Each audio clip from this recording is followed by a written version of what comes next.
말씀을 찾아서 같이 읽으시겠습니다.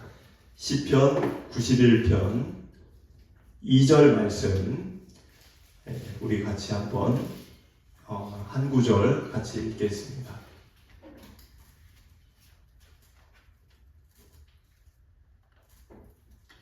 함께 읽겠습니다. 나는 여호와를 향하여 말하기를 그는 나의 피난처요 나의 요새요 내가 의뢰하는 하나님이라 하리니. 아멘. 여러분들은 지난 한 주를 사시면서 인생 자체를 사시면서 인생이라는 것이 늘 이렇게 즐거울만 있는 일도 아니고 또 늘 외로운 것도 아니고 그때그때 상황이 다르겠지만 외롭고 고독하고 혼자 있을 때 여러분들은 무엇으로 그 시간을 채워가시는지 모르겠습니다. 오늘 우리가 읽고 있는 이 말씀 91편은 우리가 어떤 상황과 어떤 처지와 어떤 여건에 있어서도 처한다 할지라도 하나님 안에서 우리가 놓으면 안 되는, 놓치면 안 되는, 또 우리가 간과하거나 시선을 다른 데로 돌리지 말아야 될 그런 중요한 우리들의 믿음에 대해서 우리에게 보여주고 있는 말씀입니다.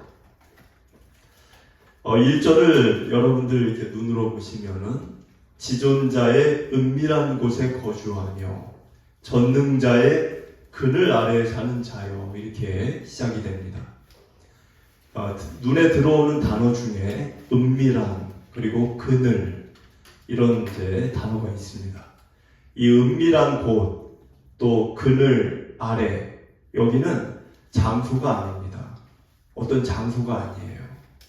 은밀한 곳이라고 되어 있지만 장소가 아니고 또 그늘 아래라고 되어 있지만 여기는 장소가 아닙니다. 그럼 이것은 무엇이냐? 이것은 상태를 얘기하는 겁니다.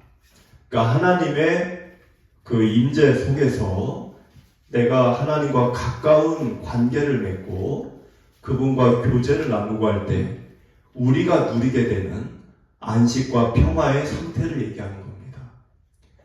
그래서 여기 그늘이라는 것도 무슨 하나님이 이 더운 날 여러분들에게 그늘막을 만들어주고 그런 게 아니고 여러분의 삶을 얘기하는 거죠. 여러분들의 마음을 얘기하는 거고 여러분들이 세상으로부터 받는 여러 가지 따가운 그 땡볕과 같은 그런 우리 마음을 상하게 하는 그런 모든 것으로부터 이렇게 그늘을 만들어준다. 그것은 장소의 개념이 아니고 여러분들의 삶의 마음의 상태를 얘기하는 겁니다. 날이 더우면 사람들은 그늘을 찾죠. 버스 정류장 이런 데도 보면 여름에 더울 때 그늘을 찾습니다. 그리고 불볕더위에 야외에 있는 분들도 양산을 쓰고 얼굴을 이렇게 가리고 또 그늘진 곳을 찾고, 왜 그럴까요? 그것은 이 햇빛이 우리 몸을 상하게 하니까. 그래서 우리가 그 그늘 안에 있을 때 보호를 받는 것처럼 하나님 안에 거하면 우리의 마음이 상함을, 해함을 받지 않고 안식과 평화를 누린다는 것입니다. 그런데 1절에 왜 은밀한 곳이라고 왜 또 단어를 그렇게 썼을까? 은밀하다는 말의 의미가 뭐죠? 은밀하다. 그것은 숨어 있어서 겉으로 드러나지 않는다. 국어 사전적 의미는 그렇습니다. 그러니까 숨겨져 있다, 비밀스럽다, 이런 의미예요. 그런 의미로 왜 이 하나님과의 관계를 왜 이런 단어로 썼을까요? 분주하고 즐겁고 또 우리가 바쁠 때는 하나님을 만나기 쉽지 않습니다. 그거는 성경의 인물들만 여러분들이 이렇게 한번 되돌아보면 쉽게 알 수 있어요. 야곱은 형 에서를 피해서 도망을 가다가 베델에서 홀로 밤을 지새울 때 하나님을 경험합니다. 모세는 무려 40년 동안 외로운 광야에서 사람도 거의 없는 그곳에서 양만 쳐다보고 양만 치고 살 때 호렙산 떨기나무에 계시는 하나님을 경험했습니다.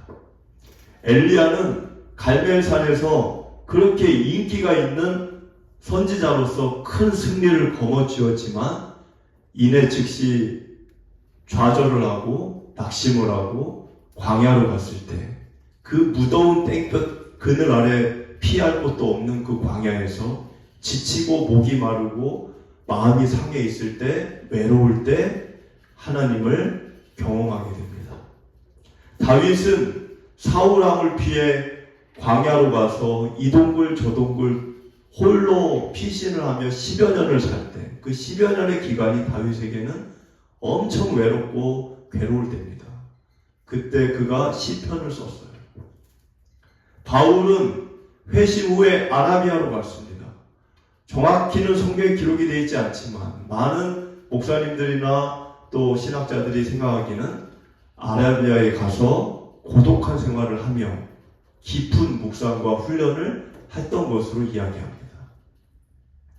그리고 사도 요한은 외롭게 홀로 밤모섬이라는 곳에 유배를 갔을 때 하나님의 깊은 어떤 경험 속에서 환상을 보게 됩니다. 여러분 이 특징이 뭐죠? 이 특징이 뭘까요? 바쁘고 즐겁고 아주 분주할 때입니까? 그렇지 않습니다. 할 일도 없고 외롭고 고독하고 지치고 이랬을 때 그들이 다 하나님을 아주 깊은 경험을 하게 됐다는 것입니다. 이들의 이러한 지금 성경 인물들의 이러한 하나님을 경험한 이 장면들이 이 사건들이 은밀한 곳에서 하나님을 경험한 것입니다. 하나님은 그런 분이세요. 우리가 분주하고 즐겁고 바쁘고 그럴 때 우리 만나는 분이 아니십니다. 그래서 그런 일을 내가 삶에서 하고 있다 할지라도 내가 바빠서 지금 너무 그런 인생을 산다 할지라도 예수님처럼 예수님이 어떻게 했죠? 낮에는 바빴지만 밤만 되면 홀로 산에 올라가서 하나님을 독대하며 고독 속에서 하나님을 찾았습니다. 그런 시간 속에서 주님을 경험한다는 거예요. 그래서 1절에는 은밀한 곳에 거주하시는 하나님, 그래서 그 속에서 나에게 그늘이 되어주시는 하나님, 그거를 이야기하고 있는 것입니다. 그런 하나님이 우리에게 해주시는 일이 뭘까요? 내가 하나님을 그렇게 은밀한 곳에서 만나고 하나님의 그늘 아래 거할 때 하나님이 우리에게 행하시는 일, 그게 2절이에요. 우리가 아까 읽었던 본문 말씀, 그는 나의 피난처가 되시고 나의 요새가 되시고 내가 의뢰할 만한 하나님이 되어주신다는 것입니다. 여러분들 이 고백이 저와 여러분의 고백이 되기를 원합니다. 여러분들 이스라엘 민족들도 이런 고백을 안 한 게 아니에요. 언제 이런 고백을 많이 했을까요? 출애굽할 때. 하나님의 도움 없이는 하루도 살 수가 없어요. 먹을 것도 없어요. 하나님이 만나를 주시지 않으면, 메추라기를 주시지 않으면, 물을 내어주시지 않으면 그날은 굶어야 되고 그날은 물도 못 먹어요. 그거를 몸으로 경험한 거예요. 그러니 그들이 얼마나 하나님은 우리의 피난처, 하나님은 우리의 구원자, 의뢰하실 분, 얼마나 그렇게 생각을 했겠습니까? 그런데 그랬던 이스라엘 민족이 가나안 땅을 손에 거머쥐고 나서는 어떻게 됐죠? 열왕기 상하수를 보면 알죠. 전부 다 하나님을 등지고 배신했습니다. 그런데 이런 일이 왜 일어날까요? 그렇게 하나님을 찾았던 이들이 왜 나중에 하나님을 배신할까요? 그런데 기독교 역사를 보면, 기독교 역사를 분석을 해보면 특이한 하나의 특징이 있습니다. 그게 뭐냐면 전쟁 직후에는 기독교 신자 수가 나라를 불문하고 증가했다는 겁니다. 전쟁 직후에는 우리나라도 그랬어요. 6.25 지나고 나서 70년대부터 우리나라 교회가 급성장하기 시작했습니다. 근데 언제 우리나라가 이 쇠퇴기, 기독교가 쇠퇴기로 들어갔을까요? 언제부터? 많은 사람들은 90년대부터라 이렇게 얘기합니다. 왜 90년대부터라고 얘기할까요? 사람들은 먹을 게 없고 두렵고 곧 죽을 것 같고 불안하면 하나님을 찾아요. 그런데 부족한 게 없고 넉넉하고 하나님 말고도 내가 할 수 있는 게 많고 그러면 어떻게 될까요? 어제까지 찾던 하나님을 오늘은 찾지 않습니다. 우리 개인적으로도 그래요. 내 인생에 어려움이 올 때는, 내 몸이 아플 때는 나도 모르게 하나님을 찾습니다.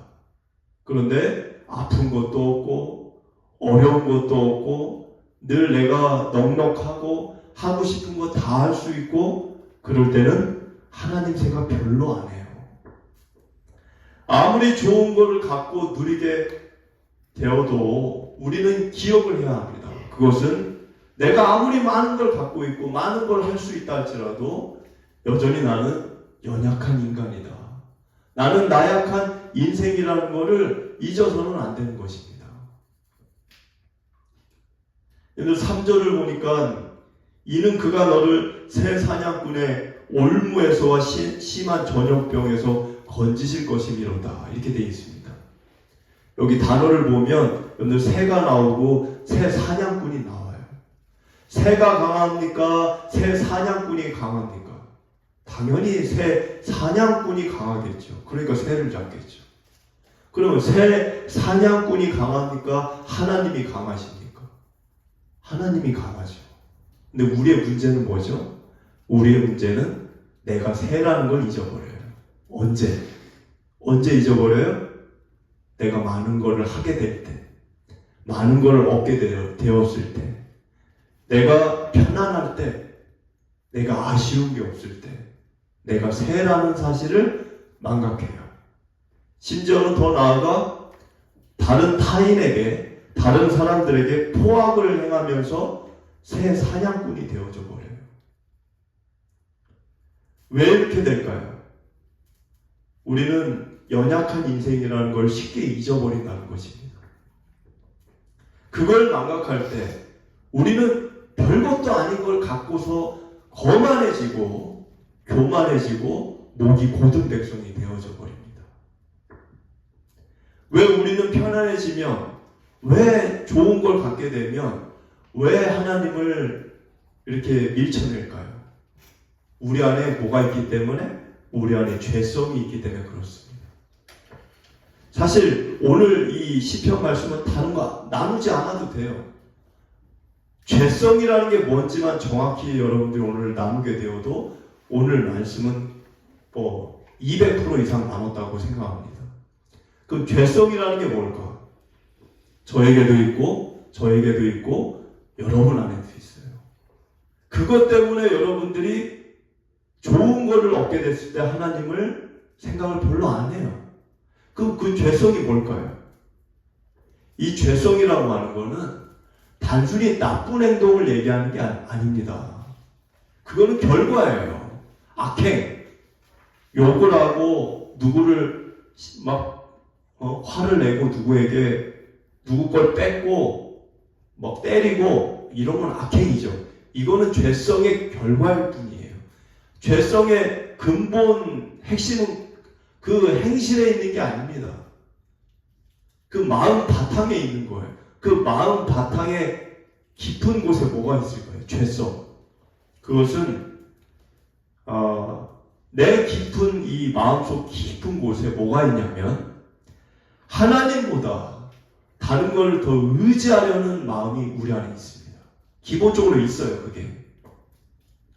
왜 힘들 때는 하나님을 찾을까요? 왜? 힘들 때, 아플 때, 아쉬울 때, 왜 그럴 때 하나님 찾죠? 그때는 우리 머리가 알아요. 뭘 알까요? 내가 통제할 수 없는 상황이 왔다는 걸 알아요. 내가 통제할 수 없는 상황이 세상을 살다 보면 있죠? 여러분들 그런 일이 없으신가요? 내가 통제할 수 없는 상황. 몸이 아프거나, 돈이 없거나, 또는 관계가 실패하거나, 미래에 대해서 불안하거나, 그걸 여러분들이 통제 못하죠. 그걸 내 머리가 알아요. 이거 통제할 수 없구나, 내가. 통제할 수 없다라는 판단이 되면 그때는 하나님을 찾아요. 근데 반대로 내가 돈이 많아, 내가 건강해, 내가 지금 아쉬운 게 없어, 관계도 좋아. 그러면 착각을 해요. 어떤 착각? 내가 통제할 수 있다라고 착각을 해요. 뭐를? 내 인생을. 내 한 주를, 오늘 하루를 내가 통제할 수 있는 영역이라고 착각을 해요. 그때 자연스럽게 밀려오는 마음이 뭐냐면 하나님을 의지하지 않습니다. 여러분들 이게 성경의 이스라엘 백성들이 그대로 했던 거예요. 성경의 이스라엘 민족들이 고난 속에서는 하나님을 찾았습니다. 하나님께 부르짖었습니다. 그런데 넉넉해지면 하나님을 버렸어요. 그 반복이 성경의 역사예요. 그게 죄성이라는 거예요. 죄성.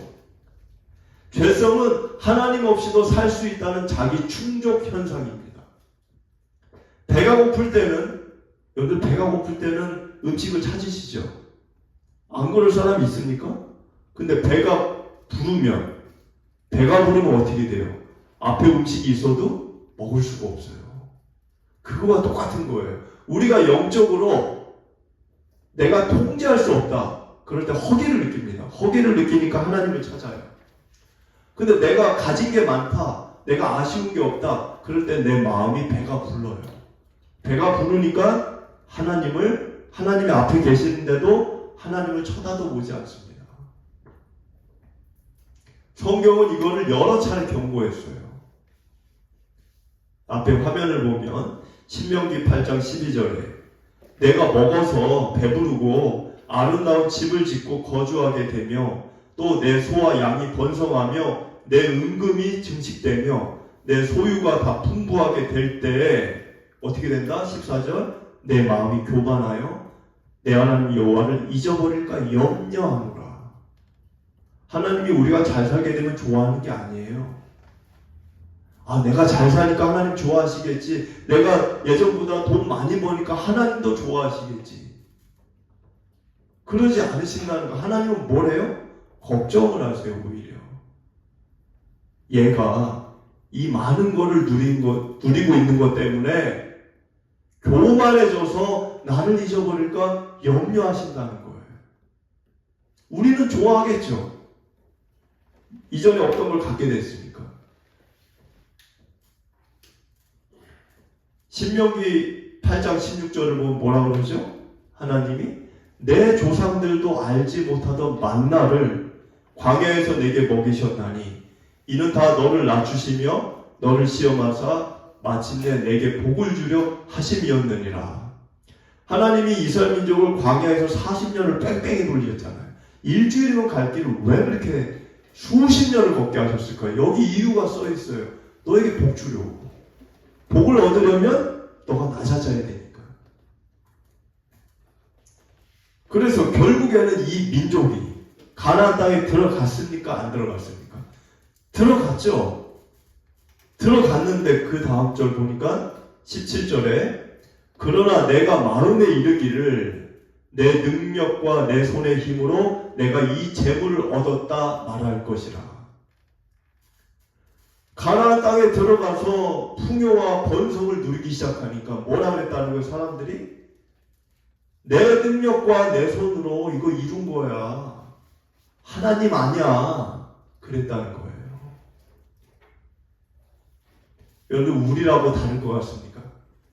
우리라고 다르면 하나님이 이 말씀을 우리에게까지 읽게 성경에 놔두실 이유가 없죠. 많은 사람들이 이 마음에서 벗어나지를 못해요. 우리가 어떤 상황과 어떤 좋은 일, 어떤 편안함에 처한다 할지라도 연약한 인생, 나약한 삶이 그 인간이라는 것을 절대로 잊어서는 안 됩니다. 성경이 말하는 역설이 있어요. 그 역설이 뭘까요? 흥미롭게도 성경은 풍요 자체보다 풍요가 드러내는 인간의 마음을 문제 삼습니다. 그러니까 풍요는 문제가 아니에요. 돈이 잘못된 거예요? 아니에요. 풍요가 문제입니까? 문제 아니에요. 문제는 뭐가 문제예요? 풍요나 돈이 문제가 아니라 그거를 만질 자격이 없는 내가 만지니까 문제인 거예요. 여러분 어린아이에게 1,000만 원을 줘보십시오. 어떻게 쓰겠습니까? 중고등생한테 1억을 줘보세요. 그거 어떻게 쓰겠습니까? 문제는 돈이 아니에요. 문제는 그거를 다룰 줄 아는 나의 실력과 내 마음이 문제인 것입니다. 그래서 성경은 풍요를 문제 죄대시하는 게 아니에요. 돈이 죄악이다 그렇게 얘기하지 않습니다. 그걸 갖게 됐을 때 변질되는 우리의 마음을 비판하는 거예요. 가난할 때는 하나님이 필요해서 찾고 부유해지면 하나님이 필요 없다라고 느끼는 마음, 그게 문제라는 것입니다. 둘 다 사실은 하나님을 하나님으로 사랑하는 게 아니에요. 가난할 때 하나님 찾는다. 그럼 사랑하는 것 같죠? 아니에요. 가난할 때 하나님을 찾는 사람들이 그 가난을 면제받으면 하나님을 찾지 않습니다. 애초에 그것은 하나님을 사랑하는 마음이 아니에요. 하나님을 필요에 의해서 찾는 겁니다. 내가 필요하지 않으면 안 찾는 거예요. 필요하면은 찾고. 그래서 성경은 하나님을 언제든지 찾는 자가 가장 성숙한 자라고 얘기하는 겁니다. 성경에 아까 제가 서두에 말했던 수많은 믿음의 우리 선배들, 선진들, 그들의 훌륭한 점이 뭘까요? 그들의 훌륭한 점은 어려울 때만 찾은 게 아니에요. 부족할 때도 하나님을 신뢰하고 넉넉해져도 하나님을 잊지 않고. 지난주에 우리 얘기 나눴죠? 모세 보고 하나님이 죽으라고 그랬잖아요. 죽고 싶은 사람이 어디 있습니까? 죽고 싶은 사람은 없어요. 그럼 모세가 눈이 흘려지지도 않는 건강한 나이에 자기가 아프기라도 하면 모르겠는데 지금 거의 뭐 청년처럼 건강한데 하나님이 죽으라고 하니까 모세가 그걸 막 내가 왜 죽어요? 내가 지금 건강한데 내가 죽으려고 여기까지 40년 걸어왔으니까 그랬습니까? 안 그랬어요. 죽겠습니다 하고 죽었어요. 고난 중에 힘들 때만 하나님을 찾는 게 아닙니다. 그 위인들은 모든 걸 다 이루었을 때 가나안 코앞에서 그 죽으라고 했잖아요. 모세에게. 모든 걸 다 이루었고 모든 걸 이제 누리는 그 상황 속에서도 하나님만을 찾는 거예요. 그 마음을 가장 잘 반영한 성경 구절이 잠언 30장 8절입니다. 잠언 30장 8절을 보면 나를 가난하게도 마옵시고 부하게도 마옵시고 오직 필요한 양식으로 나를 먹이시옵소서. 혹 내가 배불러서 하나님을 모른다 여호와가 누구냐 할까 하오며. 지금 이 글 내용을 보면 가난하게 하지 말아달라는 거. 왜? 내가 너무 가난하면 하나님을 버릴까 봐. 근데 그러면 부자 되게 해주세요. 부자도 원치 않는다는 거예요. 왜? 내가 배불러서 하나님을 모른다고 할까 봐. 그러니까 이 글을 쓴 사람의 심정은 뭐예요? 재물이나 물질에 마음이 있는 게 아니고 오로지 하나님 그분에게만 마음이 있는 겁니다. 왜 이런 말을 했을까요? 잠언에 인간의 죄성을 알고 있기 때문에. 인간의 죄성은 하나님을 떠나 스스로 충분한 존재가 되고 싶어하는 마음이 본능 속에 이미 내재가 되어져 있습니다. 반대로 고난은 때때로 인간이 자신의 한계를 깨닫고 고난 속에서 인간이 한계를 알죠. 아, 이거 나는 이렇게 연약하구나. 내가 할 수 있는 게 여기까지구나. 그걸 우리가 어려울 때 알게 되죠. 그걸 알고 하나님께 다시 돌아오게 만드는 통로가 되어질 때도 있습니다. 그래서 오히려 고난은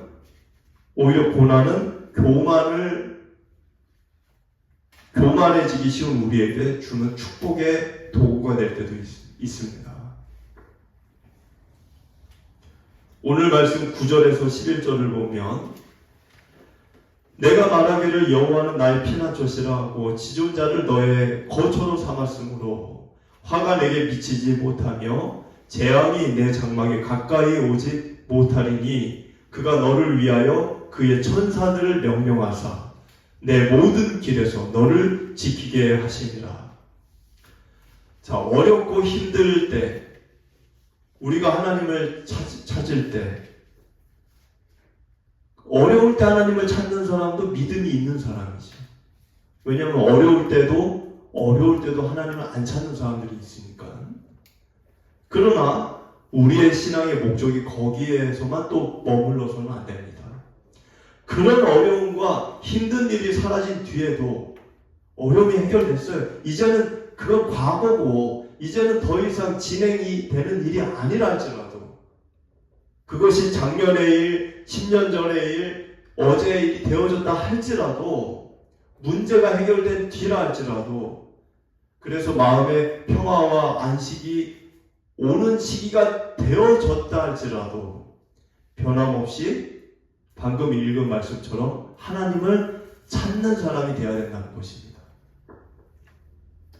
15절과 16절을 보면 그가 내게 간구하리니 내가 그에게 응답하리라. 그들이 환난 당할 때 내가 그와 함께하여 그를 건지고 영화롭게 하리라.